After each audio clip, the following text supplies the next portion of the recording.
Thank you for joining us this morning as we break ground on the new G.W. Carver Middle School. Yeah, how about a round of applause for that? It's hard to believe that in just over a year, the space behind me will be transformed into a beautiful, modern campus with room for more than 1,000 of our students. Yeah. I'd like to start this morning by recognizing the elected officials who are here with us. Right up front here, we have McLennan County Commissioner Pat Miller. Thank you for joining us. We have the City of Waco Mayor, Mr. Dylan Meek. Thank you, Dylan, for being here this morning. And from our City Council, we have Mrs. Andrea Bearfield. Thank you for coming. And Mr. Josh Borderud. So glad you could be here to celebrate with us today. Our Waco ISD School Board trustees are Board President Angela Tekel. I lost her. She's here. There she is, over there. Vice President, Mrs. Stephanie Cordaweg, right here. Mr. Jose Vidania, right over here in the back.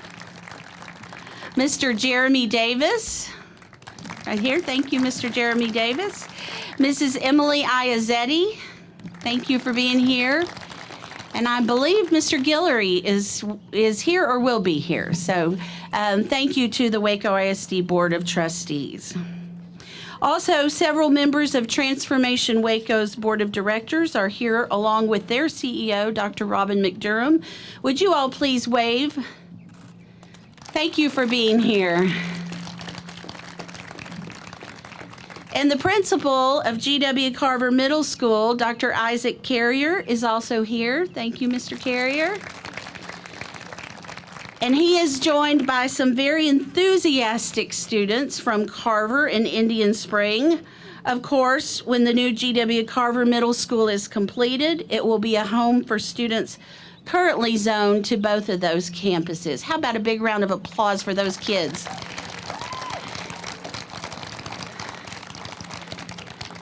Y'all look good in hard hats in this. Really nice. Although it might seem like this project is just getting underway, it has taken months of planning and work to get to this point. I want to thank the teams at O'Connell Robertson Architects, our architectural firm, and Core Construction, our construction manager, for their leadership. And we have several representatives here today. Would you please wave? Thank you. It is never good news when your phone starts ringing in the middle of the night. And while it was one thing to hear that Carver was on fire, it was another to drive up to the school and see the original building completely engulfed in flames. Even in the pre-dawn darkness, the sense of loss was incredible. When La Vega ISD opened the doors of the George Washington Carver School in 1956, it was intended to serve 500 black students in 1st through 12th grade. Let me pause for a moment to note that this was 2 years after the Supreme Court's landmark decision in Brown versus Board. 2 years after Justice Warren wrote that separate educational facilities are inherently unequal. 2 years after the court held that the doctrine of separate but equal has no place in public education. The school districts in our community were doubling down on a deeply unjust system that denied students of color their full share of opportunity. In the face of that injustice, Carver's students and educators still made their mark on the world, quite literally. Yeah.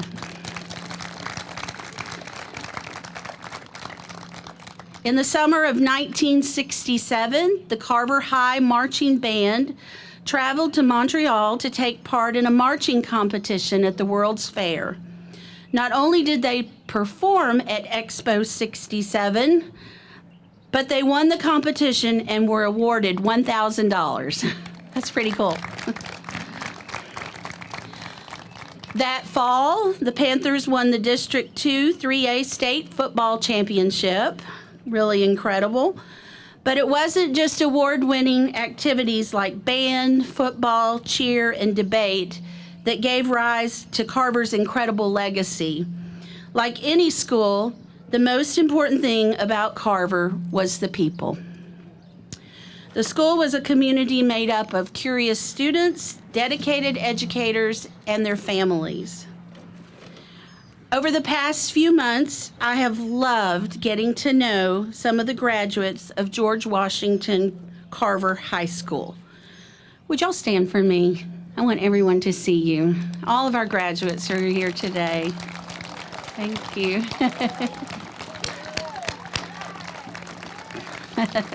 You guys are great. Thank you. You may be seated.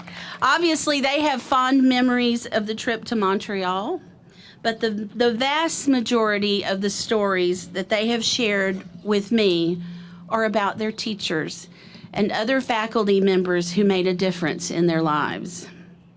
They made the memory of J.J. Fluellen come alive for me, not just as a namesake for the road that runs in front of this campus, but as a principal whose high expectations created a place where students would flourish.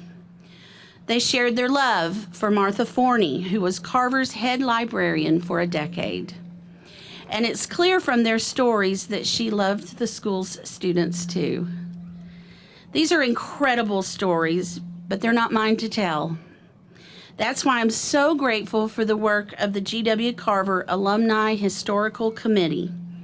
Miss Ruth Jackson, a 1962 Carver graduate, has helped to bring together representatives from each graduating class to advise us and our architects on how to incorporate that history into the new building.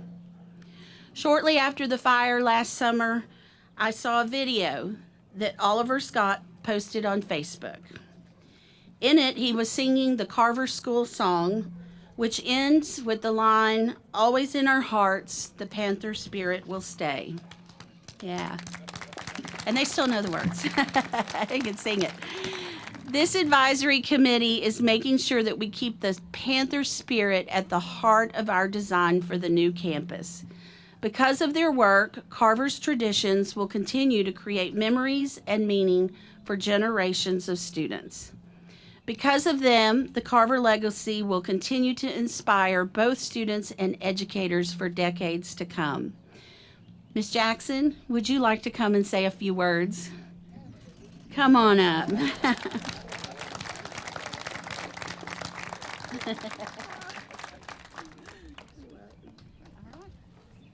Good morning. You know, I would like to tell you that I'm happy and excited to be here this morning, but that's not really the case. I am ecstatic. I am out of my mind. So those of us who know the Carver School song, you will remember the line that Dr. Kincannon just referred to. Always in our hearts, the Panther spirit will stay. And that's kind of what I'm feeling right now. I'm feeling that Carver spirit. It's all over me. It's all over me. I'm delighted to be here today to serve as chairperson for the G.W. Carver Alumni Historical Committee. And actually, I'm chair by title, but we are a team. We are working side by side to accomplish a goal. And that goal is to collect, donate, find by any means possible any memorabilia that represents Carver High School. That is our purpose. We have had a great time. We are friends. We were in school and we still are. So if you will indulge me for just a minute, I would like to introduce by name those students who are serving on our committee. Would you stand as I call your names so everybody will get to see you? As Dr. Kincannon also said, Carver opened and was dedicated in 1956. So the first graduating class from 1956 was 1957, obviously. So we have a representative from each of the 14 classes that followed in 1957. And Carver, over those subsequent years, graduated some of the most intelligent, dynamic, wonderful students that you will ever meet. So it's my pleasure now to introduce those who are present by class. From 1957, Charlene Lewis.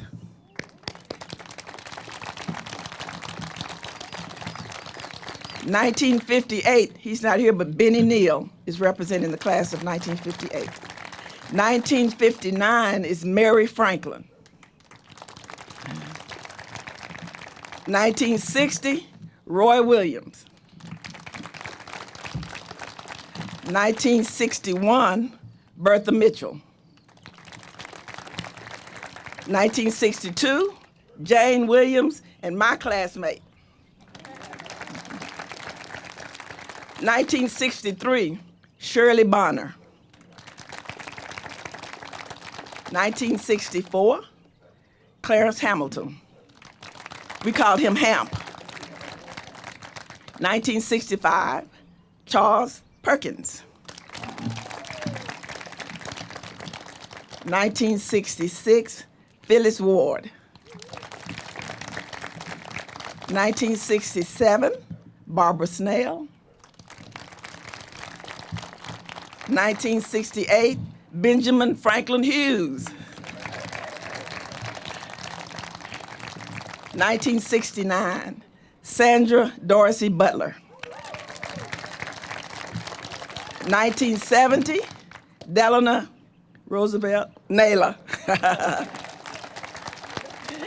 And 1971, Betty Stewart. There's some other. I'd like to ask all other students who are present to please stand. All other Carver students.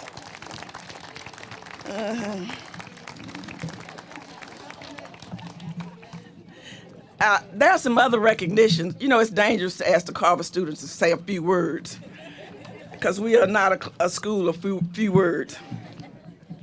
But there are some other recognitions, or one recognition in particular, that I like to focus on, and that's all of you who are here today. You play a big part in what is happening here. So all of you who participated and voted, I want to recognize all of you, because without your votes and the passing of our school bond, this would not be possible. So let's give ourselves a hand for voting. To all of you who attended Carver, to those of you who have children and grandchildren who are attending Carver, and future students, I can truly say that today begins a new legacy. This kind of reminds me of the Phoenix. All of you are familiar with the Phoenix, I guess. Yes. The story goes, anyway, in Greek mythology, that there was this big bird, mystical bird, or whatever, who lived for hundreds of years and then burned itself up. And then that bird rose again from its own ashes. So I think that's what we have here today. We have a phoenix. I think our young students will probably reflect on that through probably the Harry Potter books and movies. But whether you're young or old, I think you can agree that we are standing on the threshold of a phoenix and a great new beginning. One of my favorite quotes is from Benjamin Franklin. I've kind of carried this throughout my life. Without continual growth and progress, such words as improvement, achievement, and success have no meaning at all. George Washington Carver said, "There is no shortcut to achievement. It requires thorough preparation." And quoting from the greatest book of all, in Isaiah it states, "He will bring beauty from ashes." Okay. So that represents God's redemptive power. And so today we're standing on that promise. We are celebrating achievements that have been made so far, and we look forward with anticipation for what's to come. Thank you.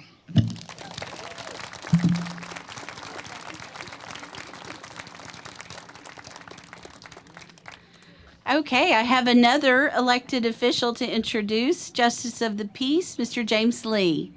Could you wave? Thank you for coming. Appreciate you being here.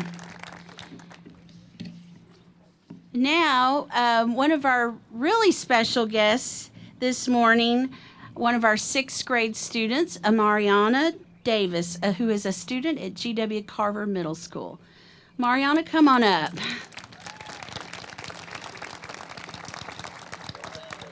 Now, I just got to meet Amariana, but I know a couple of things about her.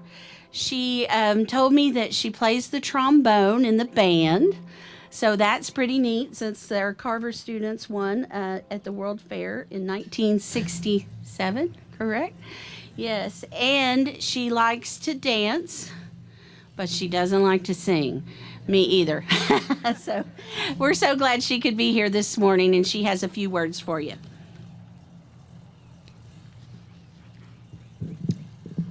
Good morning. My name is Amariana Davis. I am a 6th grader. Hold up. Good morning. My name is Amariana Davis. I am a 6th grader at GW Carver Middle School. Because of the fire, I was not able to attend Carver, but I heard good things about it from my community. I am excited to attend a new school as an 8th grader in 2023 and 2024 school year. I am looking forward to playing my trombone in the new band hall. I anticipate eating good food in cafeteria that's large enough to see all 8th graders together. I am thankful for the opportunity to enjoy the new school, although I will only be there for 1 year. Thank you and have a wonderful day.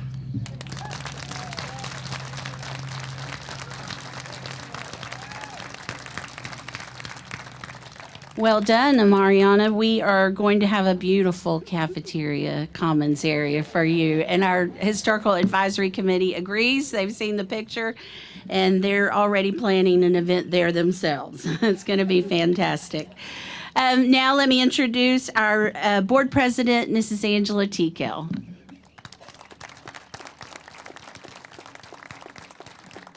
Good morning. Thank you, Amariana. That is a tall order to speak in front of such an esteemed crowd.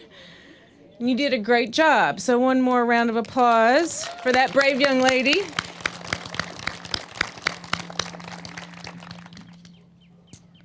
And of course, it's very hard to follow Miss Jackson's words. But what really struck with me from your comments is that there's no shortcut to achievement. And it takes a lot of hard work and planning. And that's what has the biggest impression that's made on me today. And it wasn't just from the work of the last couple of years of getting the bond passed, but it's such a rich history. Thank you, Dr. Kincannon. I want to thank Dr. Kincannon for leading the long-range facilities planning process. That hard work and preparation that we've been talking about. It's through the work of the long-range facilities planning process that the plan to replace GW Carver Middle School as well as Waco High School, Tennyson Middle School, and Kendrick Elementary with new buildings began. Without Dr. Kincannon's leadership, we would not be about to break ground on this campus. This work began within weeks of Dr. Kincannon starting her job here in Waco. One of the earliest phone calls I got from her was after touring different facilities across the district, and she was very convicted and determined to do something about the quality of our facilities. And this is a lot of work, and it takes a goal and a vision and steadfastness. And Dr. Kincannon stuck through it, even though the pandemic would have been a good excuse to set it aside. But she did not.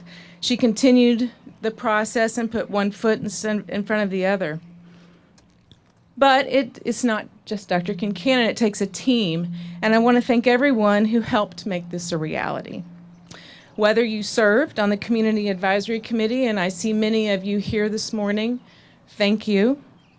Those of you who advocated for the Long Range Facilities Plan, those who voted, thank you for acknowledging our voters. And maybe to those of you who are here today who did all of the above, thank you. This truly was a community effort. In early 2021, a group of parents, educators, and other community members got together to study our facilities. Now keep in mind, this committee just didn't suddenly happen. Getting this group of people together was also a lot of work and determination on behalf of Dr. Kincannon and her team, and that work started in the fall of 2020. But one of the first things we did is we asked for volunteers out of our committee to tour some of our schools and to report back on what they saw. And I know some of you, those people are here today. One group visited Cesar Chavez Middle School and G.W. Carver Middle School. And to be candid, they were embarrassed by the differences between the two campuses.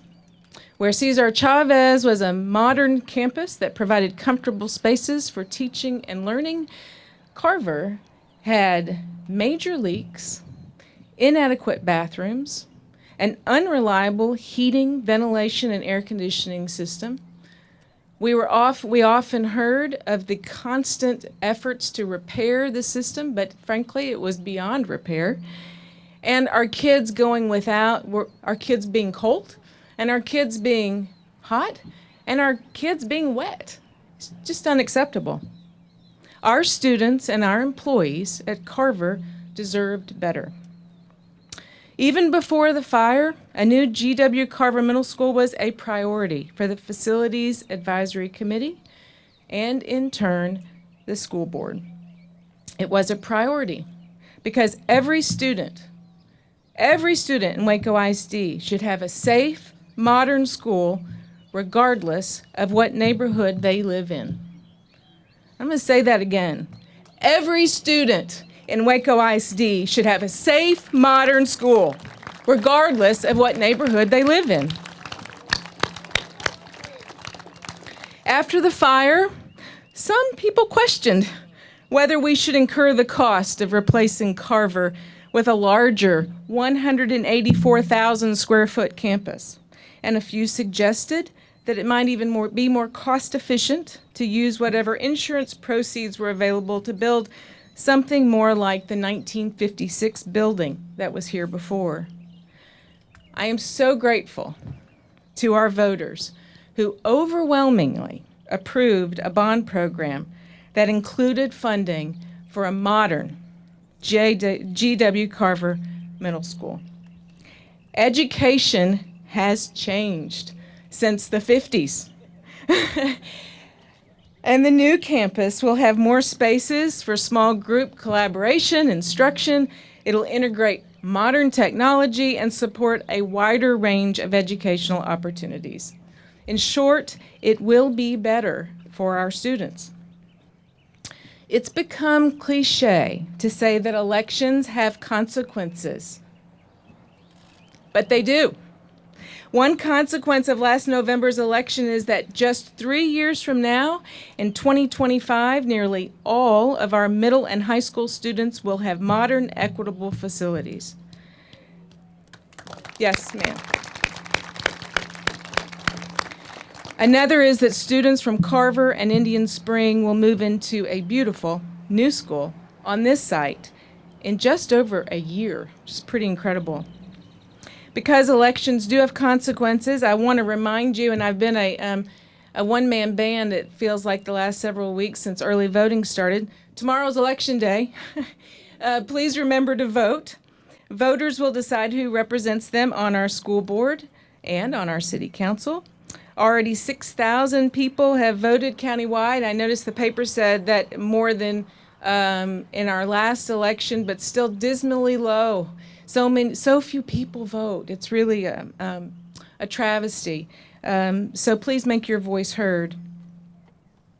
Now, I'd like to invite my fellow school board members other elected officials. I know Commissioner Miller, council members, Mayor, Judge Lee, Dr. Kincannon, the members of our Historical Advisory Committee, our students from Carver, Indian Spring, our principal, Dr. Carrier, members of the Transformation Waco Board, and Dr. McDurham to join me in starting to build a new home for the Carver Panthers. Come on up and grab a shovel.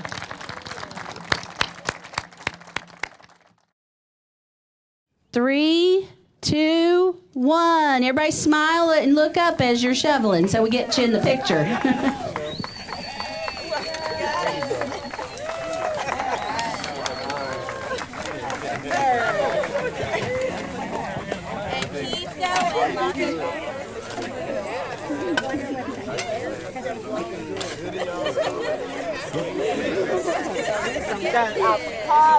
Yay!